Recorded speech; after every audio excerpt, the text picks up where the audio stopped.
ஸ்ரீ மாத்ரே நமஹா. சென்னை அடையார் சர்வசக்தி பீடத்திலிருந்து அருள்வாக்கம்மா ரேணுகா தேவி.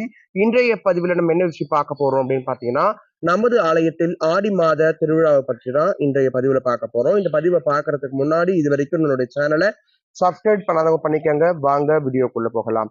நமது ஆலயத்துல எப்பவும் ஆடி திருவிழா அப்படின்னா ஒரு விமர்சையான திருவிழாவாக கொண்டாடப்படுகிறது.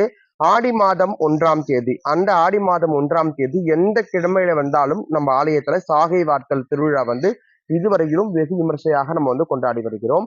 அந்த வகையில 2024ஆம் ஆண்டு ஜூலை மாதம் 17ஆம் தேதி புதன்கிழமை ஆடி மாதம் 1ஆம் தேதி அன்று காலை அன்னைக்கு சிறப்பு அபிஷேகங்கள் செய்வித்து 10 மணி அளவில் பதிவிளக்கில் அன்னையை வர்ணித்து 11 மணி அளவில் சாகை வார்த்தல் எனும் கூழ் வார்த்தல் அமுது படைத்தல் திருவிழா நடைபெற உள்ளது.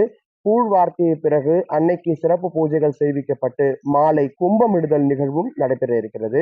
இந்த திருவிழாவுக்கு பக்தர்கள், நம்ம ஆலயத்துடைய பக்தர்கள் எங்கெங்க இருக்கிறீங்களோ இந்த காணொலியை பார்த்துட்டு நான் நேரில் அழைப்புதல் கொடுத்தது போல நினைச்சுக்கிட்டு கண்டிப்பா வரக்கூடிய ஆடி 1ஆம் தேதி இந்த திருவிழாவில் கலந்துக்கிட்டு அன்னையுடைய அருளுக்கு பாத்திரமாகணும்னு கேட்டுக்கிறோம். இந்த ஆடி திருவிழாவுக்காக நிறைய அன்பர்கள் தங்களுடைய வேண்டுதல்களை வச்சிருக்கிறீங்க. அக்னி சட்டி எடுக்கிறது, அதுக்கப்புறம் உங்களுடைய நேர்த்தி கடன் எல்லாம் நிச்சயமா அன்னைக்கு நம்ம செலுத்தலாம். பம்பை உடுக்கை விளங்க அன்னைக்கு கூழ் வார்த்தல் என்ற திருவிழா வெகு விமர்சையாக இந்த ஆண்டும் நடைபெற இருக்கிறது. அன்பர்களுடைய நன்கொடைகளும் உதவிகளும் ஆதரவும் எங்களுக்கு தேவைப்படுகிறது. நிச்சயமா நமது ஆலயத்துடைய திருவிழா பதிவை உங்களுக்கு காணொலியாக நம்முடைய சேனல்ல பதிவிடுறோம்.